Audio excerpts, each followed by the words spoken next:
Buenos días, compañeros. La presente actividad se recopila a partir de las estudiantes Ángela Alarcón y Angie Amaya. Es un material preparado para estudiantes universitarios con el fin de hacer énfasis en las relaciones de actividades diarias por medio de GIF o imágenes con movimiento, teniendo en cuenta pues, los conceptos biológicos y químicos en función a los sistemas musculares, de acuerdo a un libro de fisiología del ejercicio de la doctora Patricia Miemich. Bueno, como lo menciona Ángela, pues en el afán de buscar nuevas formas de aprender acerca de la fisiología, nos encontramos con este libro de Fisiología del Ejercicio 2, el cual es la tercera edición, y nos sentimos pues muy atraídas por la forma en la que esta profesora explica la fisiología a partir del ejercicio. Por esa razón, nosotros vinculamos todos estos saberes de la fisiología con una pues tecnología muy actual, que son los GIF y que nos llama la atención a todos y todas. Bueno. Entonces, pues iniciemos por el principio. Y lo primero que tendríamos que decir es qué es el sistema musculoesquelético. Y como vemos en el lado izquierdo está Shakira bailando y esa es la principal, digamos, función del sistema musculoesquelético, que es la posibilidad de generar movimiento en el cuerpo humano. Además, también tiene una función muy importante que es cubrir y proteger al organismo, es decir, nos va a proporcionar la motricidad y la protección de todos los demás órganos y sistemas del cuerpo. Bueno, entonces en ese orden de ideas vamos a ir haciendo unas preguntas que vamos a ir respondiendo. Estas preguntas son a nivel universitario, es decir, no tienen un nivel de complejidad un poco mayor que si se estudiara en el colegio. Entonces la primera es, ¿qué tipos de fibras conoce y cuáles son sus cualidades fisiológicas? Entonces, recordemos que la palabra fibra hace referencia a las células musculares. Es decir, las células musculares también se les llaman fibras. Las fibras son controladas por el sistema nervioso que a través de impulsos eléctricos ordenan la contracción o la relajación del músculo, ya sea de manera voluntaria o de manera involuntaria. Entonces aquí en el lado derecho tenemos una fibra, ¿cierto? Una fibra muscular, una célula muscular, en donde vemos partes especiales de esta célula que tienen unos nombres específicos. Por ejemplo, el citoplasma, en esta célula ya no se va a llamar citoplasma, sino se le llama sarcolema, y es este que observamos acá. Observamos que también son células polinucleadas, entonces fíjense que está llena de puntitos porque estas fibras son polinucleadas. Y bueno, otro elemento importante también de esta célula a tener en cuenta son las miofibrillas, de las cuales vamos a hablar un poco más adelante. Bueno, entonces eso para dar respuesta a la pregunta, ¿qué tipos de fibra conoce y cuáles son sus cualidades fisiológicas? Entonces, hay dos tipos de fibra. Se les llaman las fibras lentas y las fibras rápidas. ¿Qué quiere decir esto? Que no todas las fibras musculares son iguales. Entonces, las fibras de contracción rápida nos permiten hacer ejercicios como el que vemos en el GIF. Este ejercicio se le llama salto de valla y estas fibras de contracción rápida nos va a permitir hacer este tipo de ejercicios. O están las fibras de contracción lenta que nos permiten hacer otro tipo de ejercicios con mayor eficiencia, como por ejemplo correr una maratón. Pero ¿cuáles son las especificidades de ese tipo de fibras? Entonces están las fibras tipo 1, que son las lentas, como les decía, o se le llaman las fibras rojas. Y las de tipo 2, que son las rápidas, que son las, digamos, fibras blancas, ¿de acuerdo? Entonces, en las rojas, ¿qué tienen de características especiales las rojas? Pues que tienen una glucólisis aeróbica, que tienen más enzimas oxidativas, que son, pues por esa razón son menos potentes y tienen una mayor densidad mitocondrial, es decir, tienen más mitocondrias dentro de sus fibras. Y las tipo 2 se van a dividir en dos, las de tipo 2A y las de tipo 2B. Las de tipo 2B son las que nos van a permitir hacer ejercicios con mucha eficiencia, como este tipo de ejercicios. Son más, bueno, tienen una mayor capacidad de oxidación. Acá tenemos un dibujo, un gráfico, perdón, donde vemos el uso del glucógeno por parte de las fibras de tipo 1 y de tipo 2.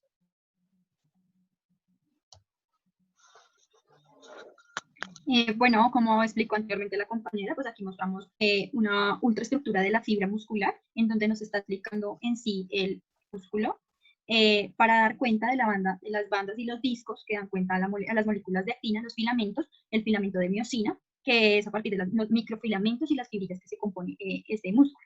Entendiendo también que los músculos son esqueléticos y están compuestos por haces separados, nombrados como perinicio. Estos haces están a su vez conformados por varias fibras, como podemos observar, fibras musculares o llamadas microfibrillas, aproximadamente de 10 a 12 microfibrillas por célula. A su vez, aproximadamente pues estas están con por 200 a 300 acámeros. Ahora, que es cómo está constituido el filamento fino y el grueso. En este caso, el filamento fino es la actina, que está compuesto por actina, proponina y tropomiosina. En cuanto a los filamentos gruesos, la miosina es el filamento grueso o miosina. Se puede hidrolizar en presencia de pepsina y tripsina. Entonces, en este gráfico vemos el músculo, los haces que habíamos mencionado anteriormente, la célula o fibra, las microfibrillas, los sarcómeros, la adición de actina y miosina, como filamento fina y filamento grueso. En este caso, pues hablamos de en cuanto al filamento fino o actina, en donde nos dice que ese surco de la tropomiosina se ubica como un polipéptido y cada molécula es un polipéptido que está con 7 monómeros de actina. En cuanto a la troponina, es una proteína que se asienta o encaja sobre la molécula de tropomiosina. La molécula está dispuesta a conectar el filamento fino o grueso, tiene porción T, que está adherida firmemente a la tropomiosina. Por lo tanto, pues esta es la presencia de esta molécula de ATP, se interpone y se inhibe a la interacción de la actamiosina. En esta imagen, en la parte de arriba, vemos la estructura molecular de la actina y en la parte de abajo, el grueso de miosina, como ya lo habíamos dicho, que se encarga de hidrolizar la presencia de la pepsina y la tripsina. Además de la actividad enzimática, descomponer el ATP en energía para la contracción. Vemos acá los filamentos de la miosina, los filamentos de la actina y las cabezas de la miosina, en donde pues es un trabajo conjunto y pues da cuenta también que poseen de dos zonas denominadas S1 y S2 que corresponden a dos cabezas en el caso de la miosina, en el cual consta de una cola o meromiosina liviana para este proceso, que más adelante vamos a ver en el hecho de cómo funciona la contracción. La microfibrilla entendida como bandas A de sacrómero, línea Z, en cuanto a teniendo en cuenta pues que ya mencionamos que la meromiosina densa tiene una cabeza y una unión de troponina, y la meromiosina liviana tiene colas que cambian la polaridad desde la línea M. Acá como la estructura que podemos ver son dos cabezas y la cola que cambian de polaridad. Más adelante observamos, pues aquí vemos el movimiento de la estructura, el ingreso de calcio, que eso se va a observar más adelante en la contracción muscular. Siguiente, por favor. Bueno, en la segunda pregunta orientadora tiene que ver con cuáles son las etapas de la contracción muscular y pudimos dar cuenta desde el documento que encontramos 3, la activación, la contracción y la relajación. En esta imagen podemos observar en el músculo relajado por los microfilamentos de actina y la miosina que se superponen muy poco. Entonces, cuando el brazo hay poca contracción, se encuentra en ese sentido, como se observa en la imagen. Cuando hay un estímulo por cualquier ejercicio, se genera una contracción muscular en donde los microfilamentos de la miosina, como hablamos anteriormente, se desplazan sobre la actina, superponiéndose unos sobre otros. Esto provoca que el músculo se contraiga y genere el movimiento. Entonces hacemos relaciones de cuando cogemos una pesa y empezamos a flexionar el brazo. El músculo se observa de esta forma cuando hay esta contracción.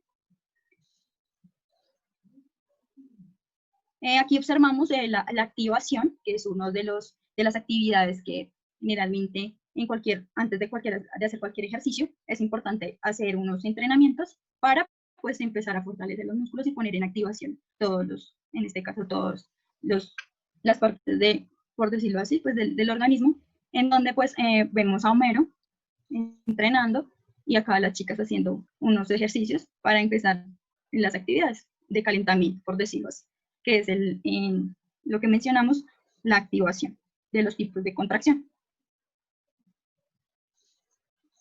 Bueno, para dar paso a la siguiente pregunta orientadora, queremos empezar con esta premisa.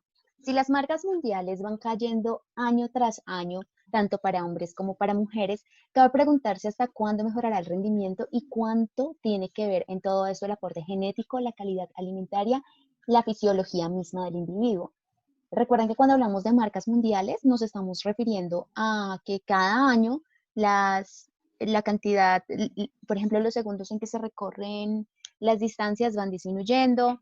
Ejemplo, pues las marcas de Nairo, a manera de ejemplo.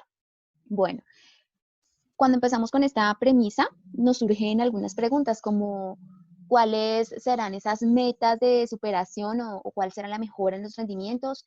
Nos hacemos otra pregunta como, ¿será que son inhumanos esos métodos que utilizan los atletas de entrenamiento o por el contrario son sobrehumanos esos deportistas que tenemos actualmente, los deportistas de hoy?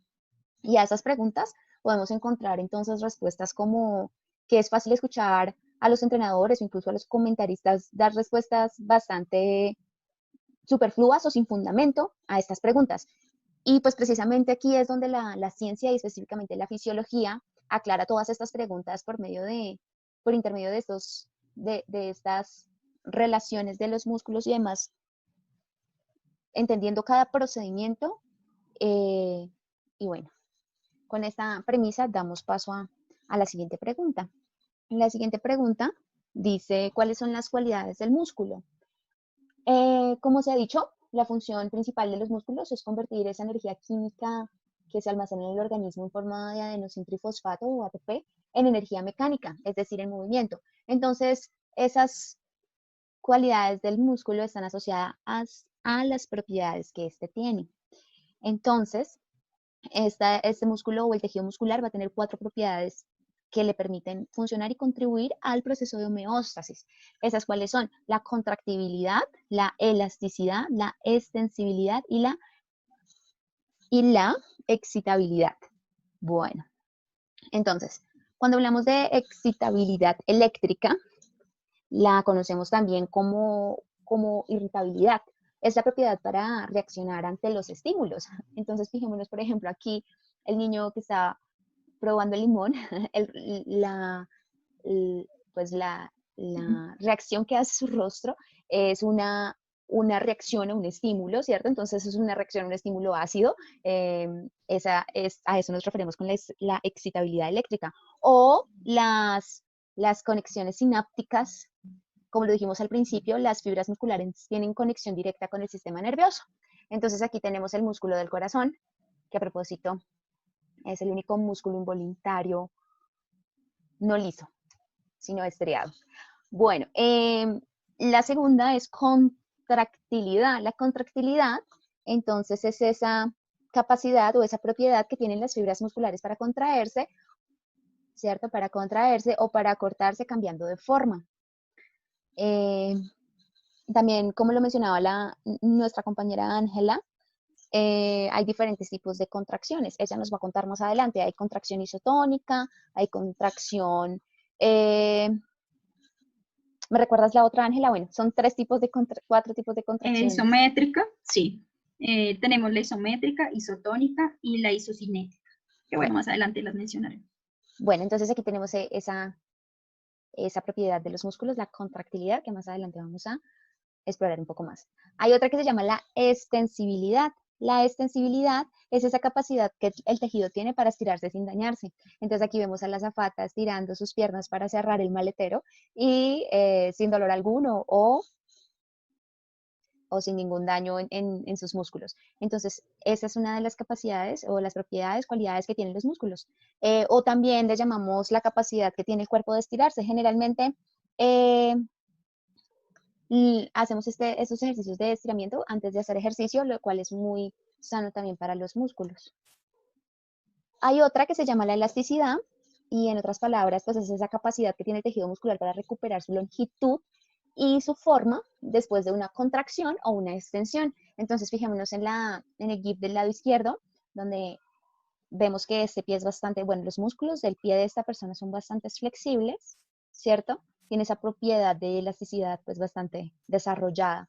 como no se puede decir lo mismo de la imagen de la derecha, ¿cierto? Aquí no hay una propiedad de elasticidad bastante desarrollada.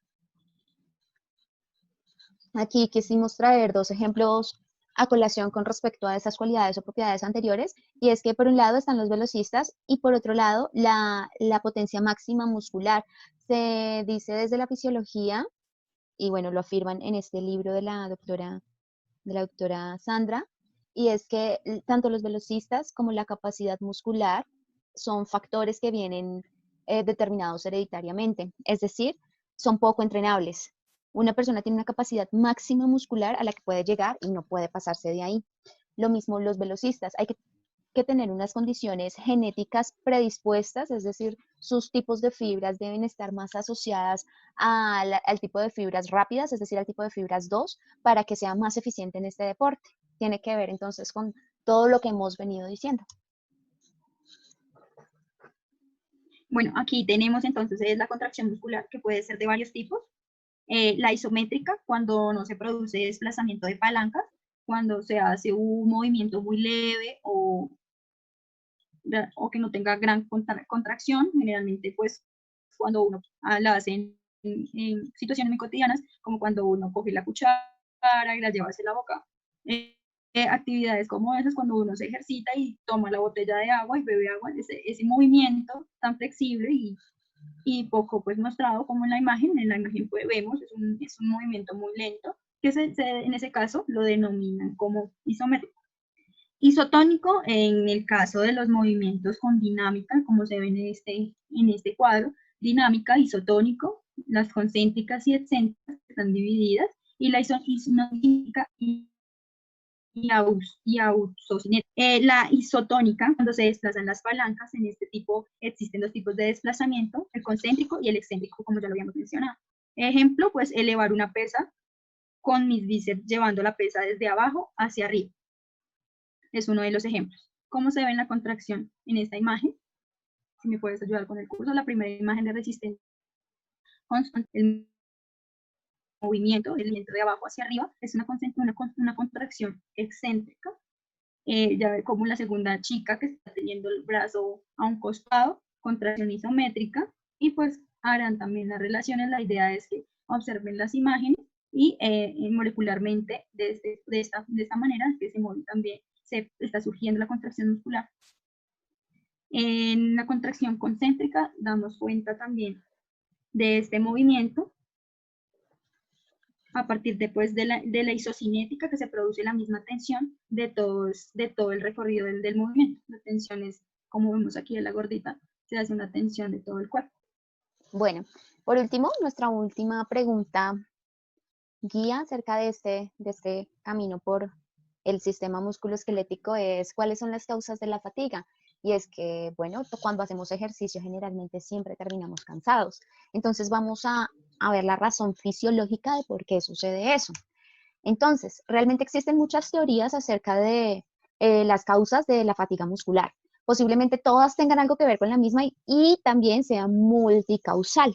Entonces, bueno, ahí vemos el gordito que está súper cansado y dice un descanso, por favor. Decimos que esa fatiga muscular seguramente está relacionada con la falta de glucógeno. El principal alimento de las fibras musculares va a ser el glucógeno. Esa fatiga general tiene que ver, por ejemplo, con la falta de pH u otros metabolitos acumulados, como lactato, que es una de las razones por las que nos da, por ejemplo, ácido úrico, ¿cierto? O cuerpos cetónicos, etc. Pero pues lo importante aquí a tener en cuenta es que un músculo fatigado realmente puede ser muy nocivo para la salud porque puede producir fallas en la coordinación y es decir, cuando nuestro músculo se siente fatigado, podemos causar desgarros y lesiones en nuestro cuerpo. Entonces hay que pues identificar cuando el músculo está fatigado y darse pues un reposo. Se dice que las causas de esta fatiga son tres, esencialmente, de la fatiga muscular. Tiene que ver con el pH, con el calor, con el glucógeno y con una razón pues también psicológica, que es un poquito aparte pues de estas tres, ¿no? Entonces, esas causas, la primera, el pH, nos dice que pues una persona entrenada soporta menor pH, es decir, una persona que haga ejercicio frecuentemente así su pH se vuelva ácido, tiene más capacidad de soportarlo y es decir, su músculo se va a fatigar menos. ¿Qué pasa cuando el pH baja? Entonces, por un lado, se va a alterar esa conducción neuromuscular, es decir, se van a inhibir los canales de calcio del retículo sarcoplásmico, del que nos hablaba ahorita Ángela, cuando entra el calcio y empiezan a actuar la miosina y la actina. Además, pues va a inhibir esa producción de enzimas glucolíticas. Y por otro lado, va a ser, cuando el pH se disminuye, va a ser un estímulo de vasodilatación local y un mensajero químico de ventilación pulmonar. Entonces, por eso empezamos a respirar fuertemente. Otra causa por la que los músculos se fatigan es el calor. ¿Qué tiene que ver el calor? Se le llama la hipertermia, es decir, una calor por encima, una temperatura, temperatura hiper, pues mayor de lo normal, que puede alterar ese rendimiento de los músculos. La temperatura es diferente según el lugar del cuerpo. Entonces, en el cerebro normalmente tenemos una temperatura de 32 grados Celsius, en el músculo normalmente es de 30 grados Celsius y en las vísceras la temperatura es de alrededor de 37 grados Celsius. Entonces, esto, cuando hay una hipertermia, ¿cierto? Cuando esto sube a 31 o 32 grados Celsius, entonces el músculo se fatiga. Hay otra que es entonces por la falta de reservas energéticas, es decir, por la falta de glucógeno. Entonces, las células, las fibras no están alimentadas. Y la última, que le llamamos la causa psicológica, es pues precisamente ese instinto de superación voluntaria inconsciente que tenemos pues al momento de hacer un ejercicio. Entonces, para terminar, les trajimos unas pequeñas conclusiones. Entonces, me va a permitir leer dos y mi compañera va a leer dos, pues de lo que alcanzamos a leer y recopilar. Entonces, la primera dice: los deportistas con un porcentaje mayor de fibras de tipo 1, caracterizadas por una actividad enzimática oxidativa y una superficie mitocondrial aumentada, poseen mejores rendimientos en deportes de larga duración y esfuerzos continuos.